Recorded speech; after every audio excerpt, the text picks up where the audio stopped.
Call us to order and we will begin. So here's my bell of the week this week. We'll see how this one works.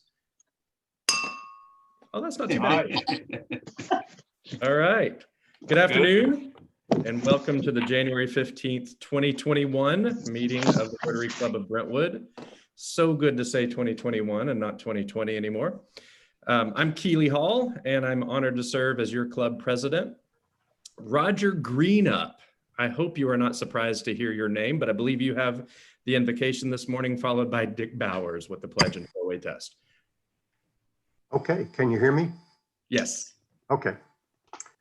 Heavenly Father, we come to you today with grateful hearts that are full of gratitude for your grace and mercy and your love for us.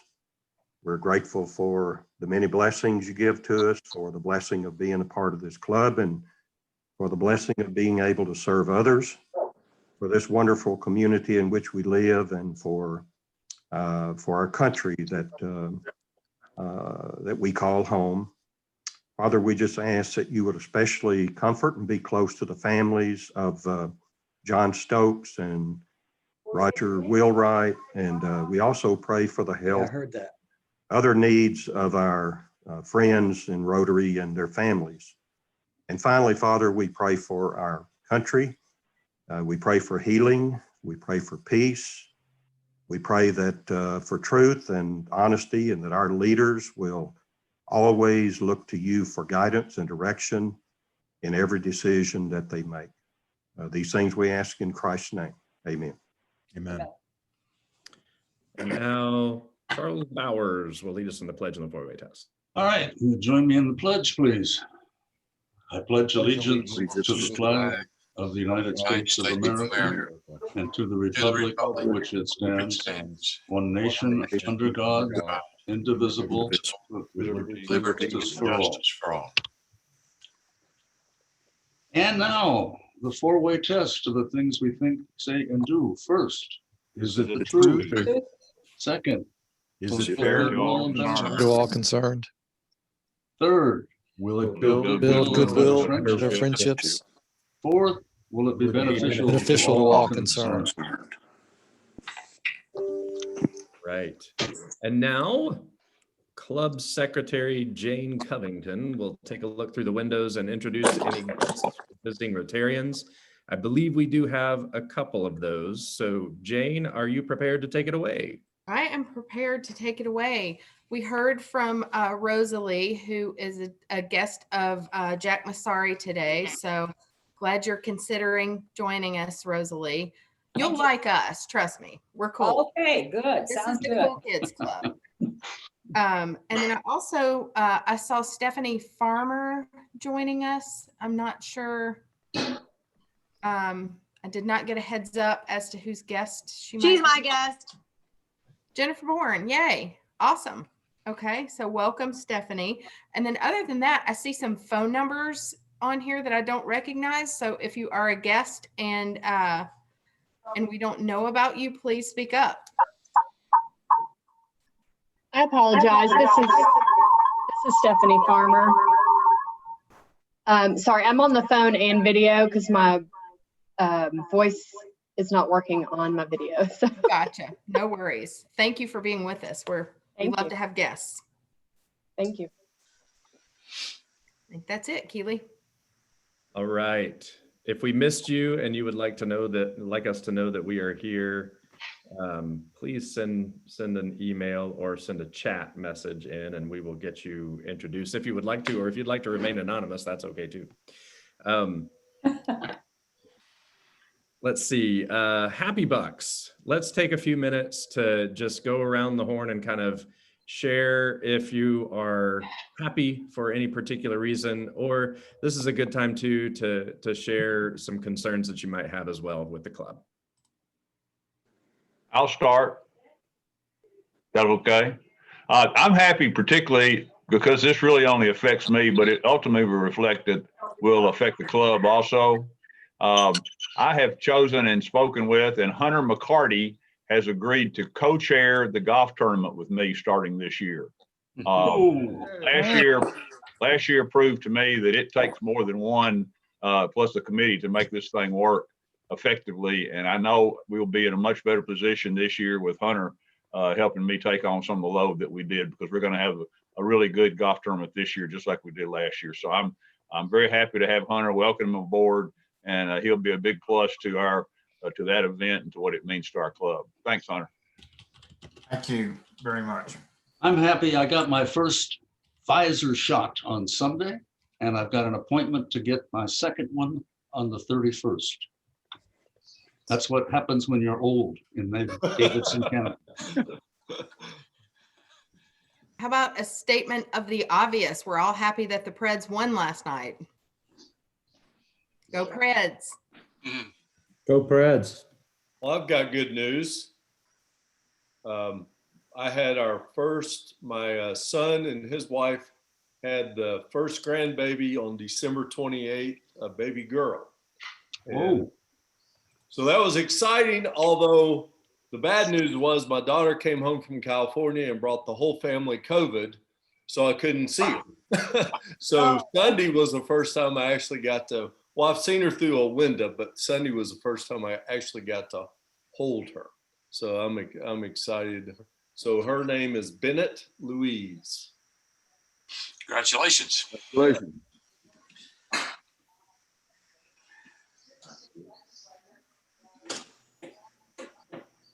All right. Any other happy bucks before we begin?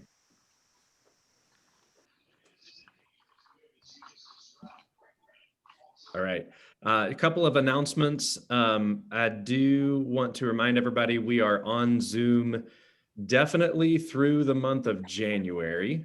Man, who knows what's happening tomorrow with this world? So we'll play it by ear, but we're going to be on Zoom through the end of January, and then we'll see what February brings. And then another announcement, Patrick is, I think he is on. Patrick, would you like to give a little bit of an update on the Little Harpeth River cleanup project?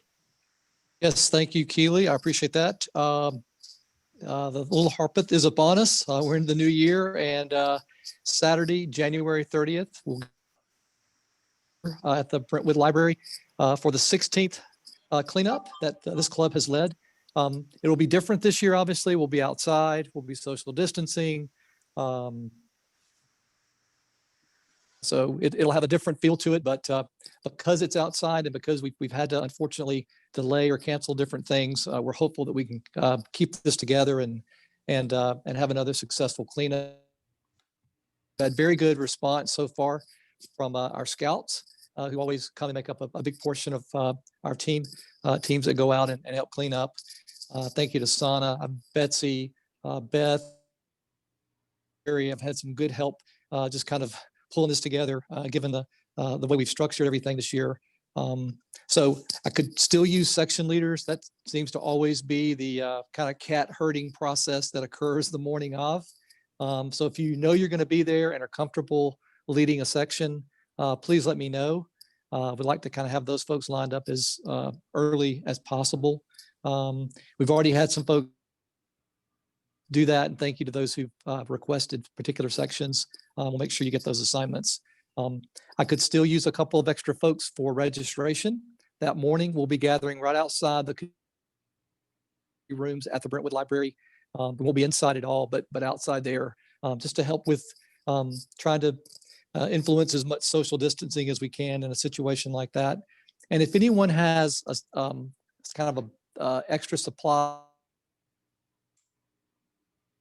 mask that you could bring or let me know about, we'd like to have those there. We are going to mask while we're outside together at the library. And then once we get out to the different sections of the river, we'll just have to kind of let folks, I guess, do what they're comfortable with there. But we would like to do that while we're there physically at the registration before we kind of send the teams out. So anyway, thank you.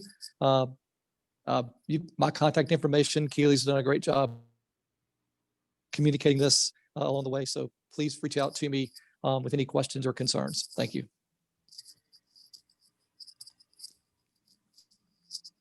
Thank you, Patrick.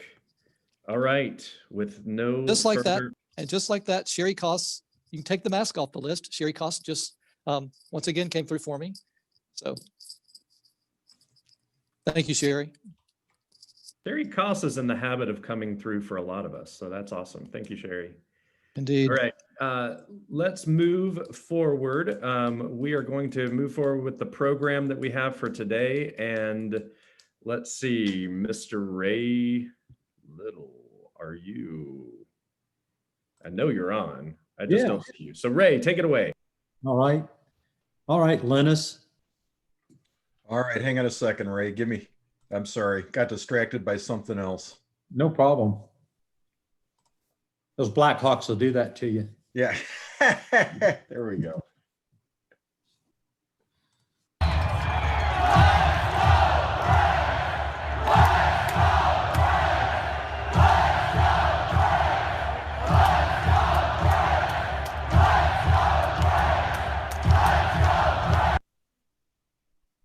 All right. With that, let's go Preds. It was a great win last night, opening the season. Going to have a great speaker today, Sean Henry, the president of the Preds. I'm going to read a little information about Sean. That was the first opening night that Grace and I were at Bridgestone Arena since, I think, about 2003. But everybody watched it from the house safely and very good game. Sean Henry in 2019-2020, his 10th season in Smashville, Nashville Predators and Bridgestone Arena president. He's also chief executive officer and alternative governor. He watched the Nashville Predators and Bridgestone Arena create countless golden moments in the wake of the devastating tornadoes on March 3rd and COVID-19 pandemic that followed, led by the passion and dedication of the greatest staff of all sports. The organization worked and continues to work tirelessly in support of the Middle Tennessee community. Henry is most proud of and grateful for that very community, all of Smashville, the Loyal Legion, and the Seventh Man. Many, many honors have come to the Preds, especially since Sean has been here. They've been recognized as Arena of the Year by Polestar Magazine, IEBA, CMA, and ACM. Top workplace with the Tennessean, and the #1 professional sports franchise by ESPN. And I would say that's a great honor.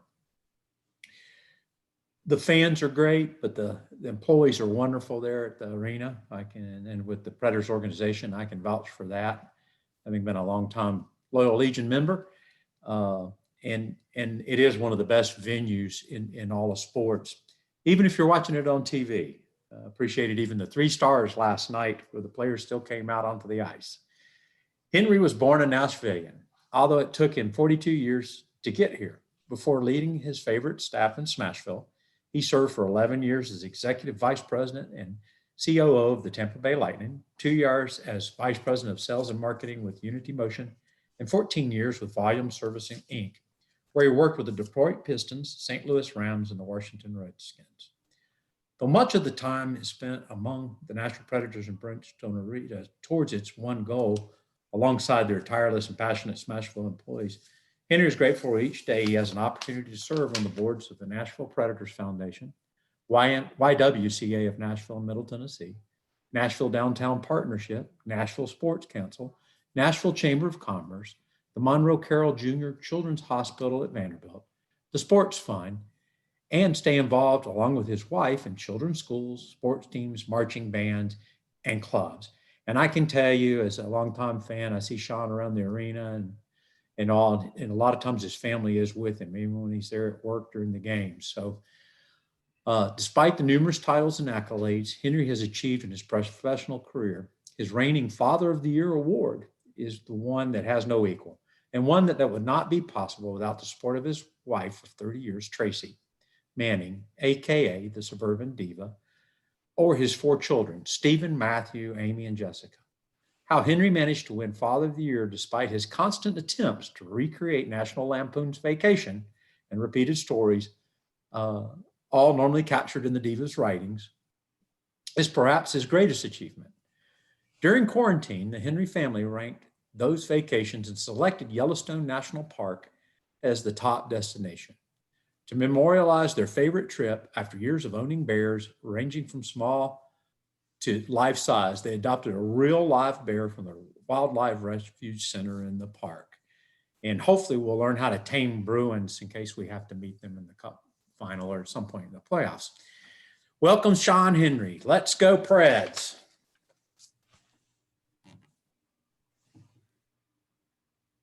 I was going to leave myself on mute because, I mean, I don't know if I can top that. Like, I didn't even know who that guy was, but, thank you.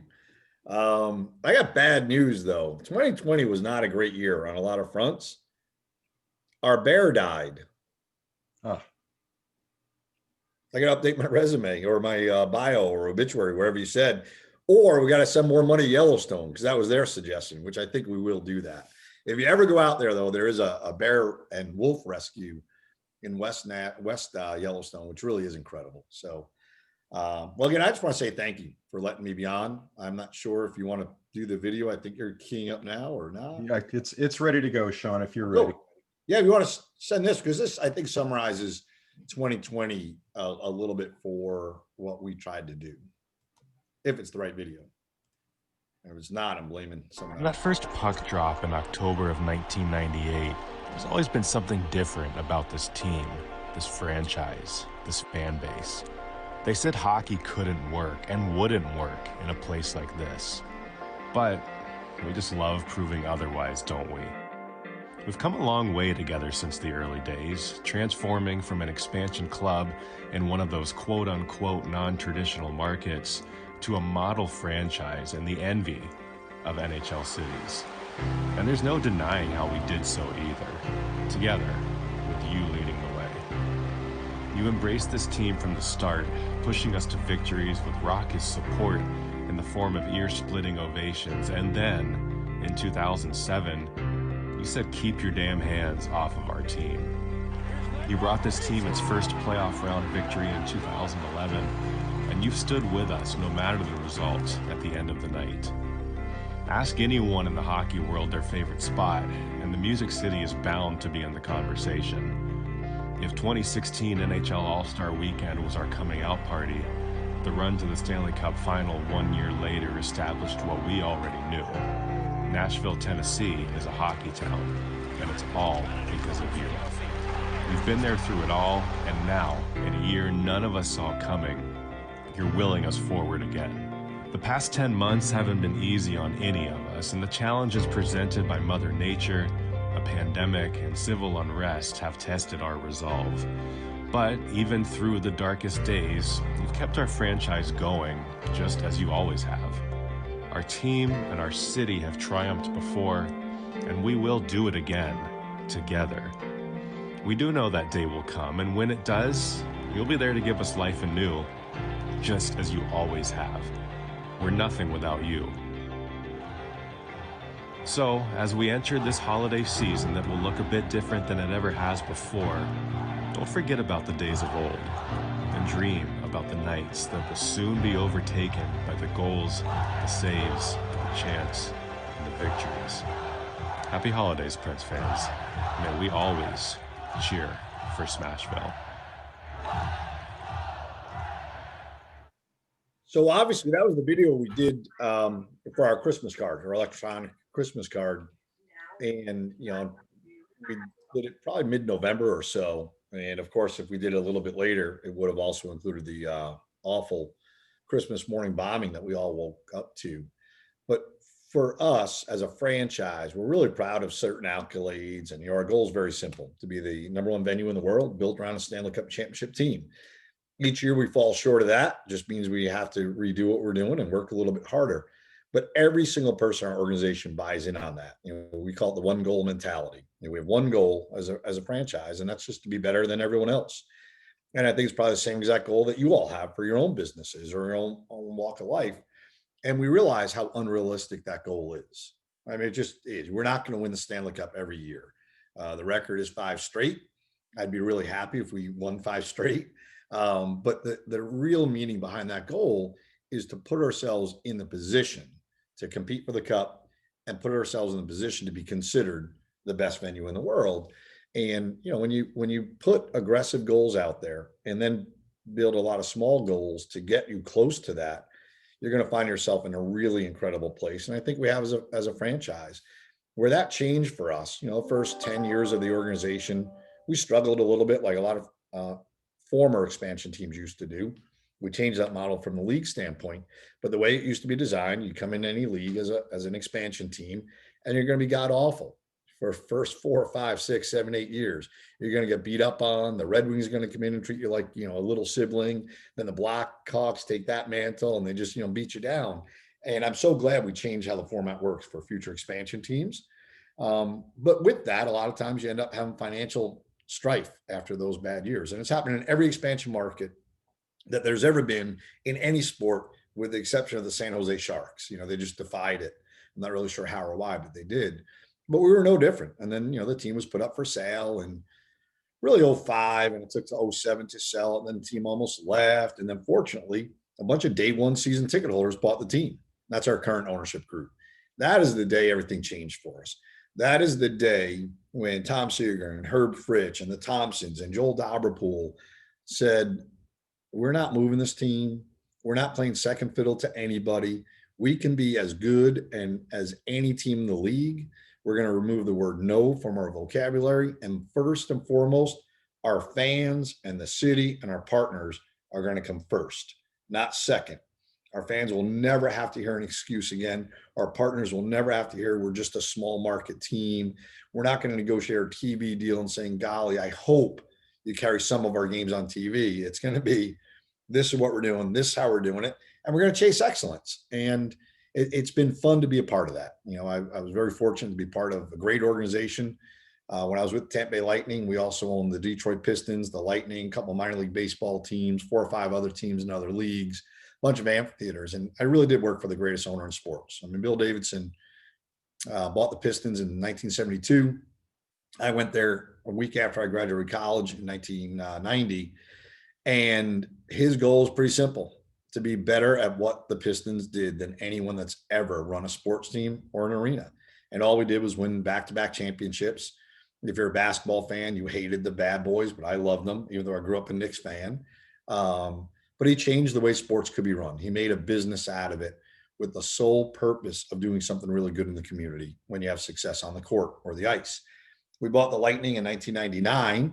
We were the worst team in all sports. We were in a building that was never finished. We were in a building that wasn't booked the way it should be. And we arrogantly came in and said, we're going to be the number one venue in the world built around a Stanley Cup championship team. And everyone laughed and they laughed and they laughed and they made fun of us. And, we were so arrogant thinking, these morons, they don't get it. We're the best at what we do. And then we realized how hard it was to turn a business around.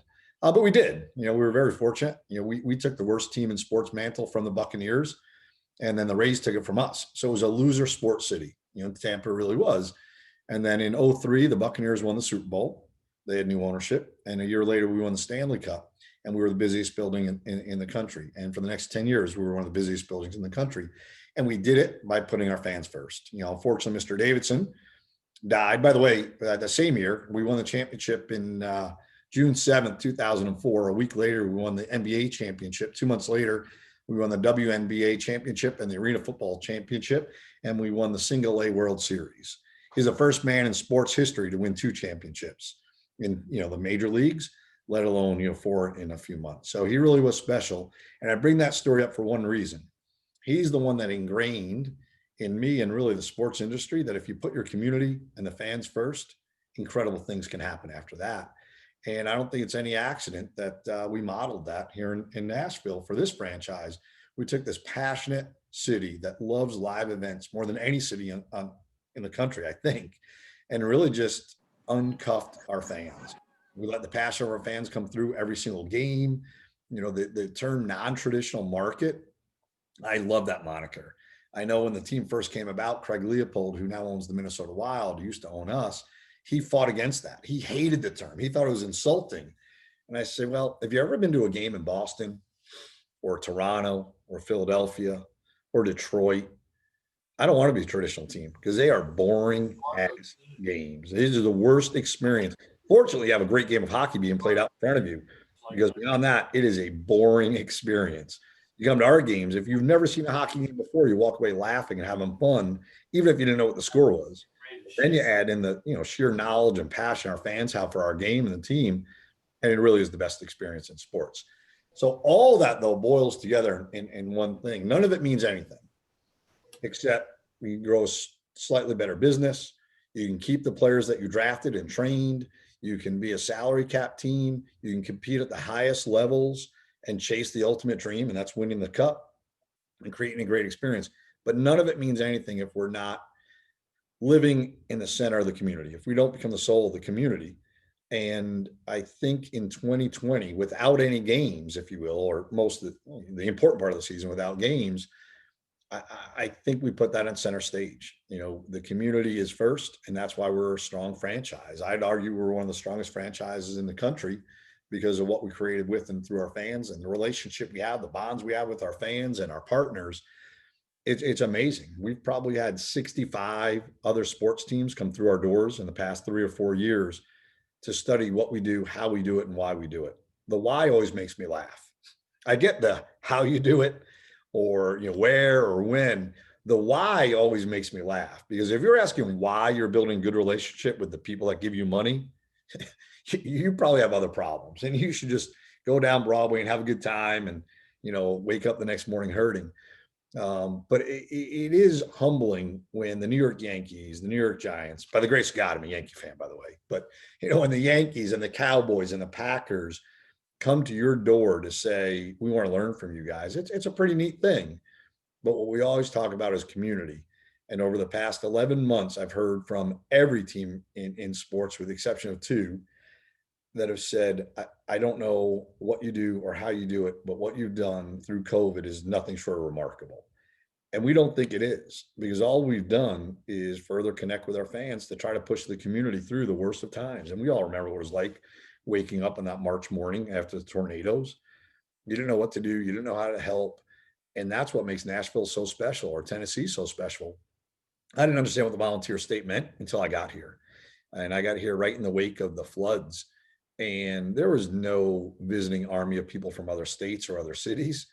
It was Nashvillians and Tennesseans helping Tennesseans. It was really remarkable to see. And I hate that the floods happened. Of course, we all do. But from a new person coming in, it was a pretty neat way to enter, the borders, because you got to see what the real spirit was.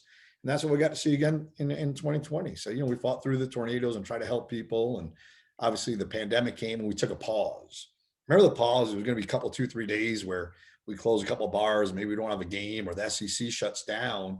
And 11 months later, we stopped that pause. I mean, it really was incredible how ignorant we all were as to what the devastation could be or what it was going to look like. But at that moment, we made a decision. We were, canceling virtually every event that we had on the books, or postponing at least. And we made a commitment to our part-time staff, not our full-time staff, but our part-time staff, that any canceled shifts that we had, we'd pay them for, through the spring. And I won't lie, when I made that commitment, I thought it'd be 4 or 5 events. So mentally I thought it'd be $120,000 to $400,000 on the high end. Well, about $7 million later, we did it, but it was the right thing to do. We've had a lot of business success. It was the right thing to do. We also made a very early call to our full-time staff that said, no matter how long this lasts, we're not going to lay anyone off. No one's taking a pay cut. We are going to ask everyone to do their jobs slightly differently, though. You're going to get out in the community even more than you are now, and you're going to help with people, and you're going to help the Ford Ice Center. What I didn't realize when we were doing that was how unique it was, between the 2 arena sports that were both affected, probably more so than anyone else. I'm Major League Baseball as well. Really, between those 3, though, I think we're one of 5 teams that didn't lay anyone off or take any pay cuts. And if I would have said that to you 20 years ago, the Nashville Predators were going to be the financial leaders of the sports world, you would have laughed. But we got there because it's smart. We're not doing it out of generosity.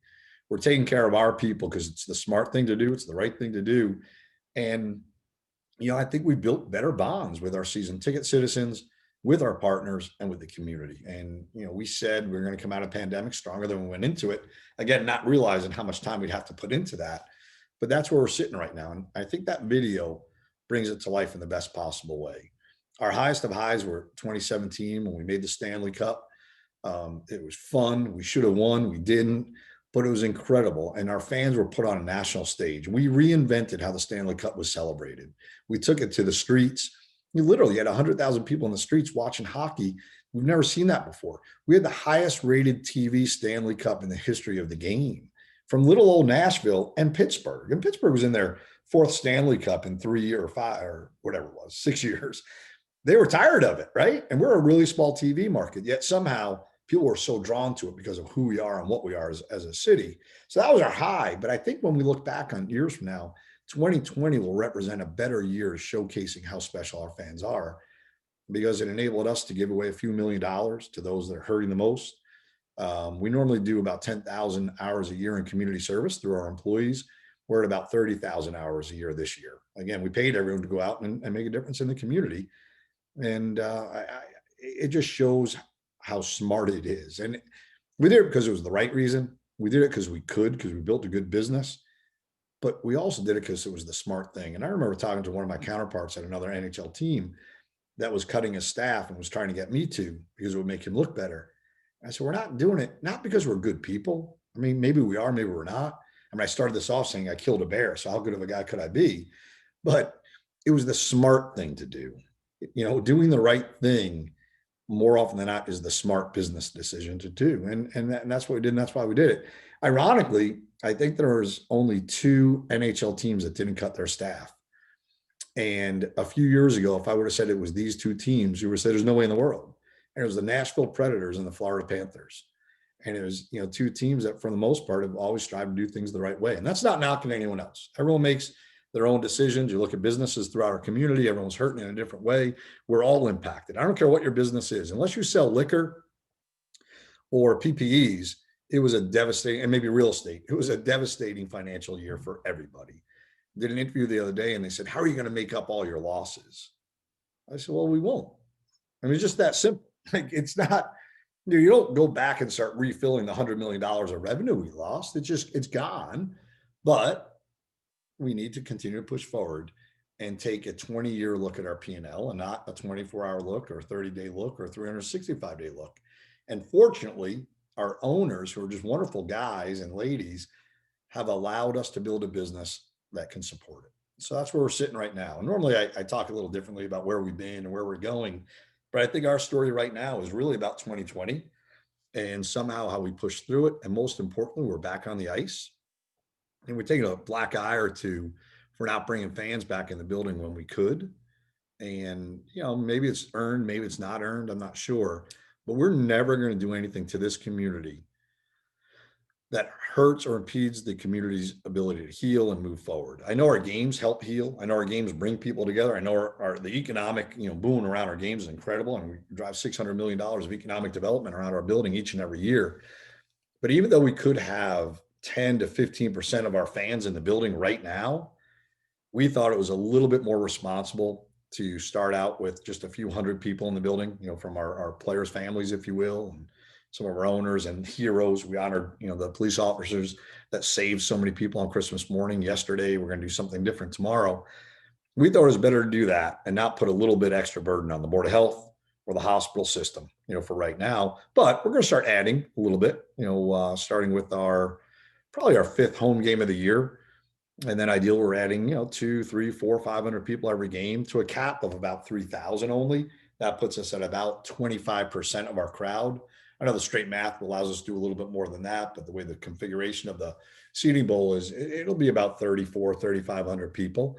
And, as we get closer and closer and closer with wide distribution with the vaccine, we're going to be able to grow that number again. But until we have that 17,159 people back in our building, it won't be the same. It just won't be.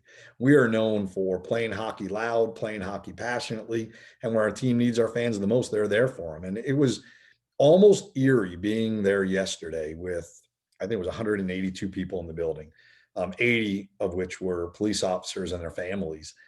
And, I want to hear that the goalie sucks, after we score a goal, right? I want to know whose fault it is. I want to thank Paul.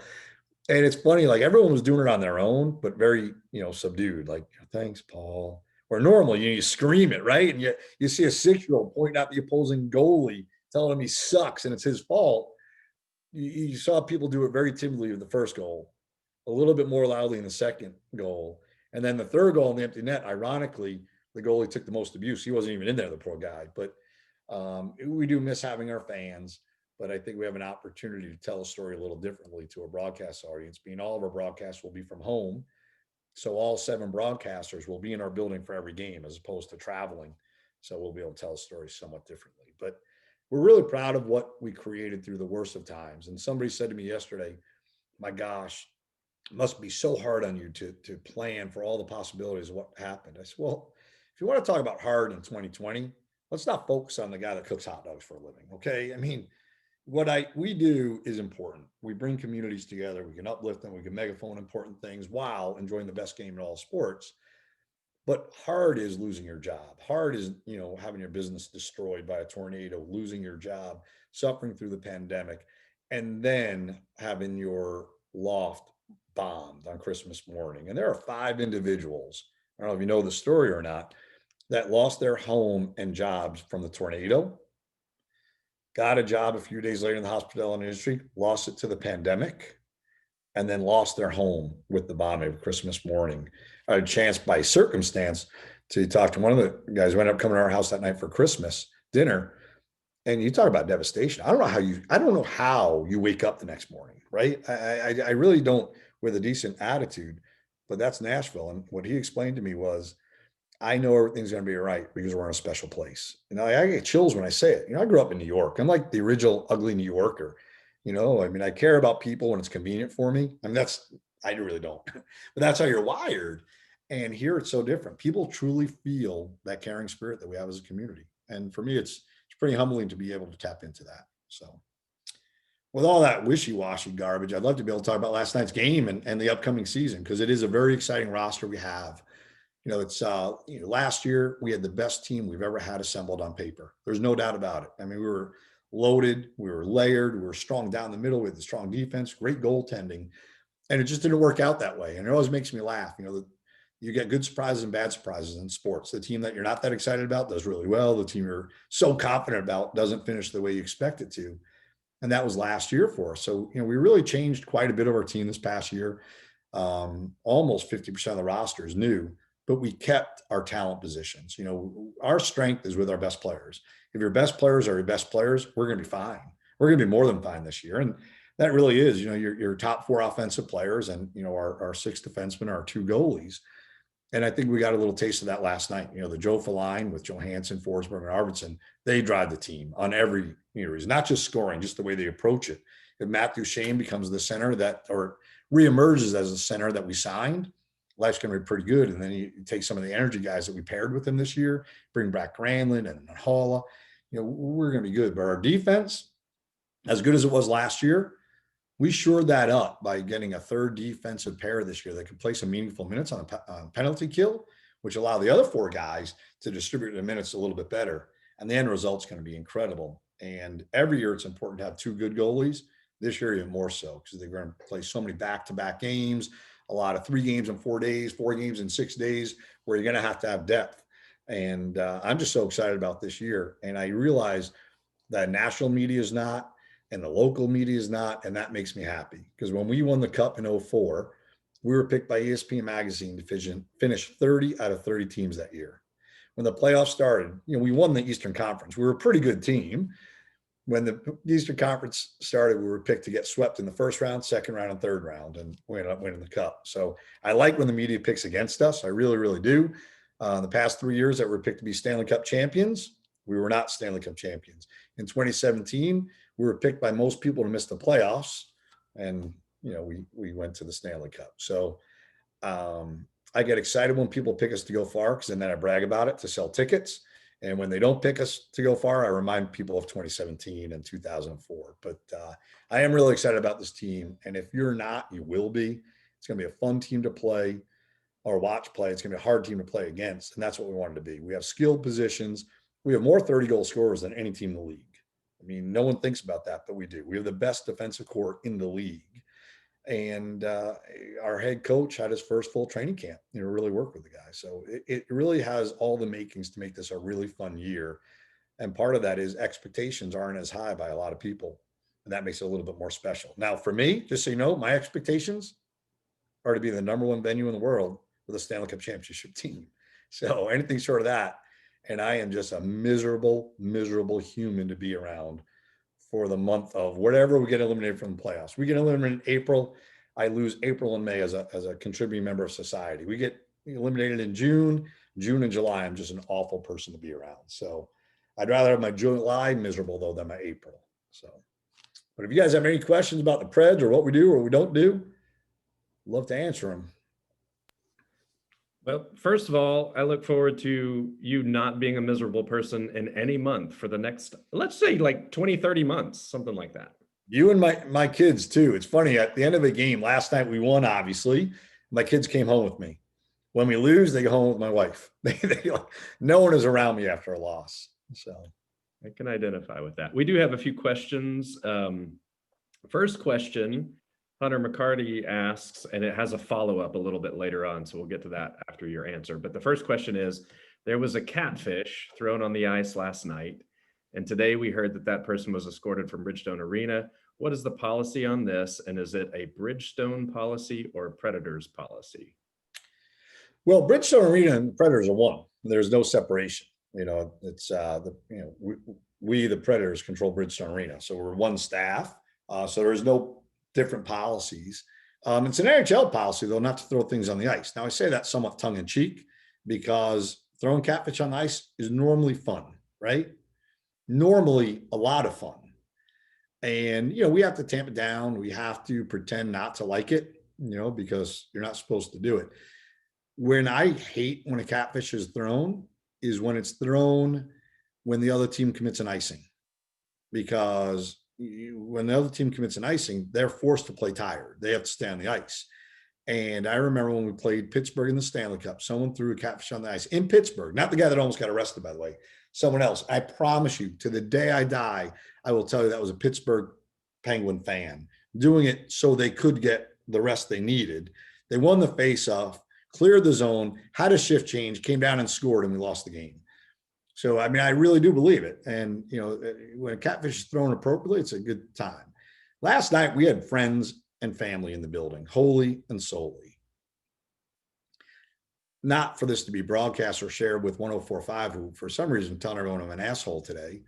Not that they ever called me to let me go on the radio and talk about it. That show's never let me go on their show, by the way. But we worked it out with the league to maybe have a catfish thrown at the beginning of the game to have some fun, some normalcy, and it was all good. Right after that, as the puck was being dropped, I don't know who threw it. The guy must be a monster though. This catfish was the biggest thing I've ever seen. It was the size of a Volkswagen. I literally heard it hit the ice and it missed the linesman by about a foot. Now we have tarps up because the first 12 rows of the building are sealed off for a few different reasons. So someone threw it from 13, 14 rows up. I mean, again, I wouldn't throw that guy out of the building out of sheer fear because he must look like Lou Ferrigno when he was young.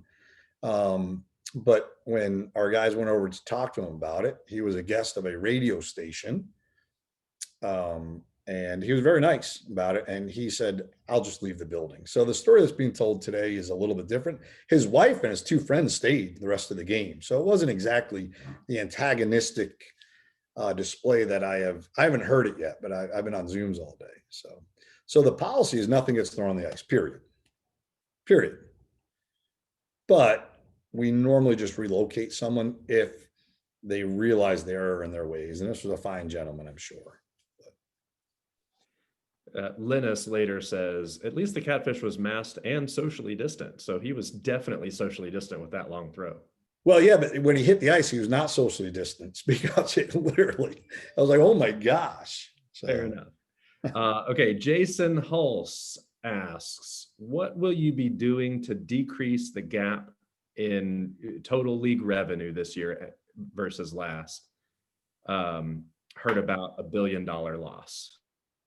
Well, like I said earlier, you don't. I mean, like any one of our businesses, that revenue's gone. It's if you lose your job for 6 months, when you get your new job, you don't say, how do I make up that revenue? And that salary was gone. And same thing with the revenue. Now, with that said, we've gotten a lot more creative and I'm excited about it by engaging a few new ways to leverage different partner messages. We put ads on the helmet this year. If you watch on TV last night, you had the blue line ads that were placed in there in some of the dead seats where we can't put people in yet right now. We've put up, billboards, if you will. So the idea is to bring in some new revenue in, making, lemonade out of lemons. I had to work on that analogy. Normally it's more profane than that. And if we can't put people in the seats, is there some other revenue we're going to replace it with? So it's some of those things. We're calling all these things a 1-year test, but I think if they work well from a revenue standpoint and they're not offensive from a fan engagement or viewing standpoint, I can see some of these things staying around a little bit. I really like the helmet ad because you can leverage your biggest partner to bring something about in a fairly non-offensive way. It's funny, I had a fan send me an email calling me the worst things in the world, and I was laughing because it wasn't until about 9 years ago we even had the team logo on a helmet. Before that, we used to have a branded helmet. It was CCM, it was Reebok, it was whomever. So I'd rather get paid for it than having CCM on it for free. Before we get to the next question, just a reminder, if you do have a question from anybody in our viewing audience, if you would enter it in the chat box, I'll read it off here as time permits until the end of our meeting. Next question, again, Jason asked a follow-up question. Have there been any talks about different TV deals with some viewers losing their Fox Sports coverage? Well, I don't know about all of you guys. You're all in business, you're Rotarians. You enter into a contract. If something happens that you don't like on Tuesday, you don't just say, well, I'm going to do something new. It just doesn't happen that way. That's, first part. The second is Fox Sports is the best regional sports network there is, without exception. They carry, I think, 75 other teams, including the Predators, in every sport. With Fox Sports Tennessee or Fox Sports South, you have the Grizzlies, us, the Braves, the Reds, the Cardinals, the Hurricanes, the Bobcats. Not that we get all of those in our market, but get a good chunk of those. And anytime a fan's viewing of our games is interfered with, it's concerning. Period. Our job is to bring more people into what we do, not to just talk to a diminishing group of people. But I believe this will get solved, between, different carriage partners. And every few years, there's a new carriage partner. Comcast and Fox, for example, a few years ago, their contract was up. I think there was a gap of services for maybe 30 or 45 days. I forget the exact time frame. I hated it because, when that happened, we lost 70% of our viewers. Right now with the streaming losses, it's probably easily 10 or 15% of our viewers, which is 10 or 15% too many. It's just that simple. Again, you want people to engage with the product the best possible way for them. But I believe it'll end up getting solved at some point. At the same time, if I go to a grocery store because they carry Coke, and that's why I go there, and they stop carrying Coke, I don't get mad at Coke. I get mad at the grocery store. I go to that grocery store for this product. My own son, who I love him like a brother or a son some days, he's 25 years old, lives on his own, just got engaged, just bought a house, everything's good.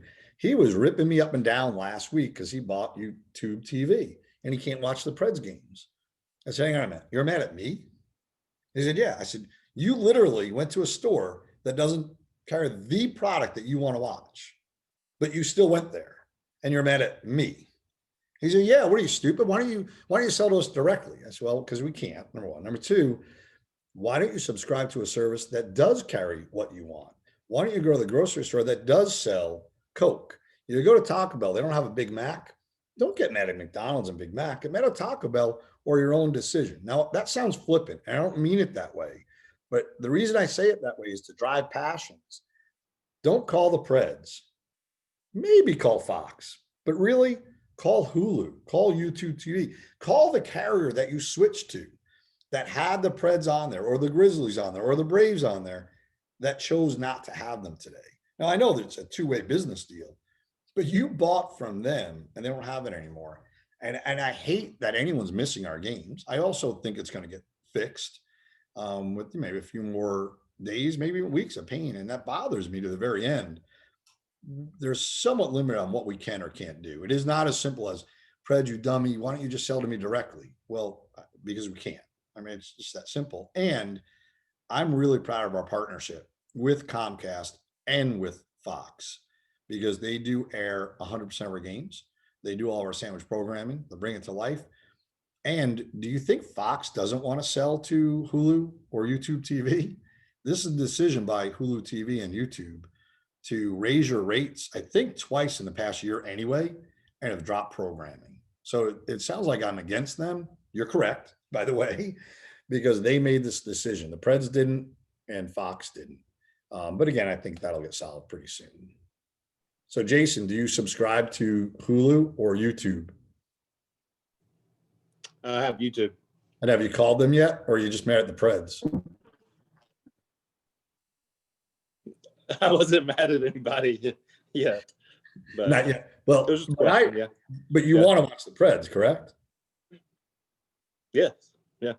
Yeah. Well, I you have. should Yeah. Go to the service desk at the grocery store and tell them you want Coca-Cola. I mean, really, that's how this gets fixed. It really is. So Power of the viewer. it so is. Yep. So. All right, let's see. Drew Rogers has another. Oh my gosh. Drew Rogers is on. I didn't even know he was woke up yet. I'm listening. How do you think COVID will impact the free agency market and the Preds' ability to acquire talent over the upcoming years? You know what? I feel badly for a lot of free agents right now for a lot of reasons. You know, you look at Mikael Granlund, for example, or Eric Hall, two guys, one we re-signed, one we brought in. Mike Hoffman, who just signed a one-year deal with the Blues. I mean, all these guys turned down pretty big deals last year during their negotiating window where they could have, you know, between 5 and 8 year deals, averaging between $6 and $8.5 million a year, where each one of those guys signed a deal for much less because the cap got frozen, you know, for the next 2 or 3 years. The cap's going to maintain for the most part where it is. And, you know, it's going to change what a guy thought he was going to be able to get. It won't change people's mobility. It won't have, you know, change who can recruit, who doesn't recruit.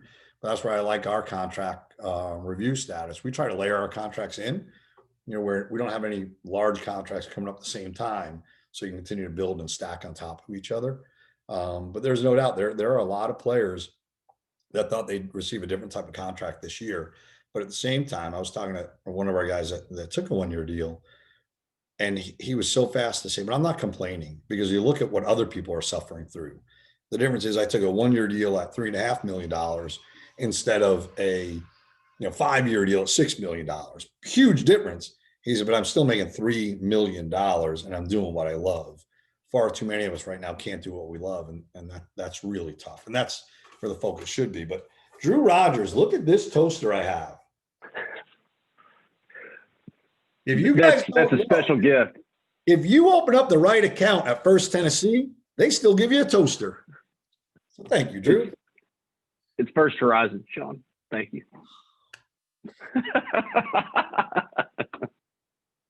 When there used to be a That's okay. in your name. First Horizon. Thank you for being here, Sean. Well, thank you. By the way, it says First Tennessee on the toaster, so maybe it's time to get me a new one.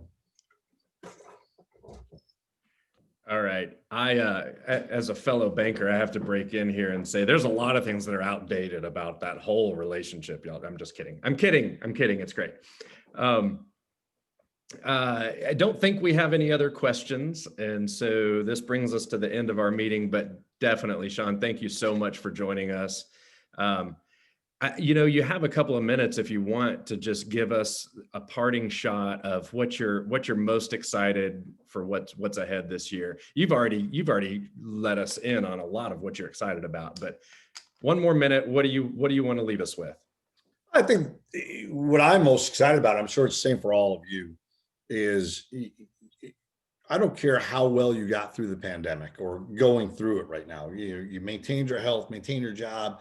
You're not worried about tomorrow's finances. I mean, all those things, whoever you know that's gone through it the best way or is going through it the best way has still lost a lot. I mean, celebrations, being with people at the most difficult times and the best times.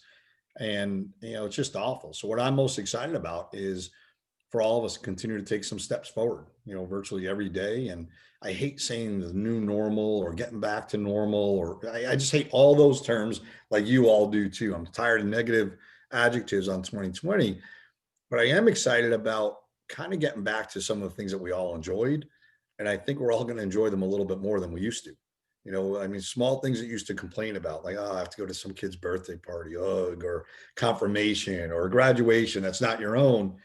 Let's face it, we would all go to our worst enemy's graduation right now and have the greatest time of our lives. I went to a Titans game early on when they played Pittsburgh, right? So they lose the game.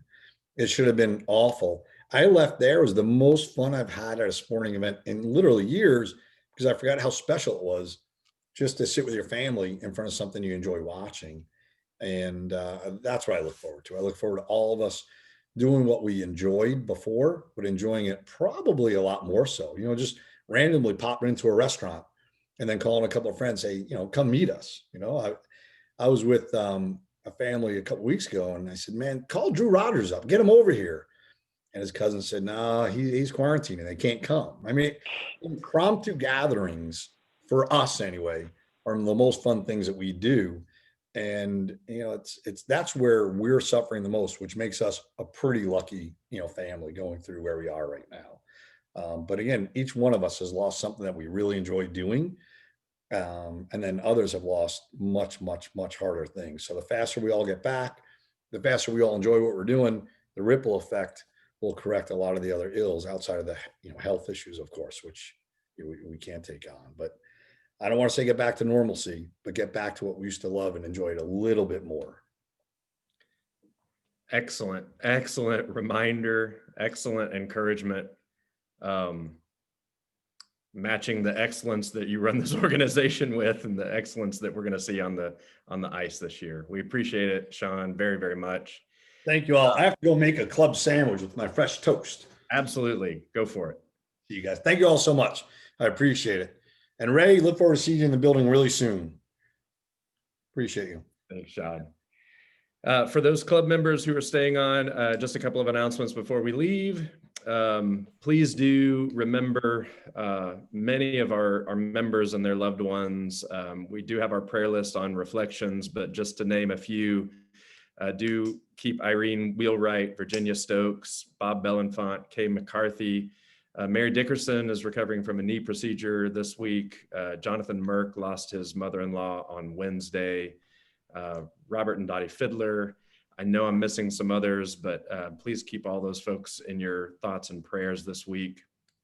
And as Roger mentioned at the opening and the invocation, definitely please keep our country and our community in your thoughts and prayers as we navigate political crisis, health crisis, economic crisis, education crisis. We got them all, and there's plenty of things to be prayerful about. If there's no other, and board of directors, by the way, we do have a meeting reminder next Tuesday, our January meeting for the board of directors. If there's no other business. How about welcome Rosalie, come back. Say it again. Welcome Rosalie and come back. Oh, yes. Welcome Rosalie and come back, and Stephanie, and any anonymous callers that are just hanging out there. Welcome to everyone. We hope you all do come back. If there's no other business for the good of Rotary, please stay safe, stay healthy, and keep serving. We are adjourned. Thank you. Go Predators. And go Preds.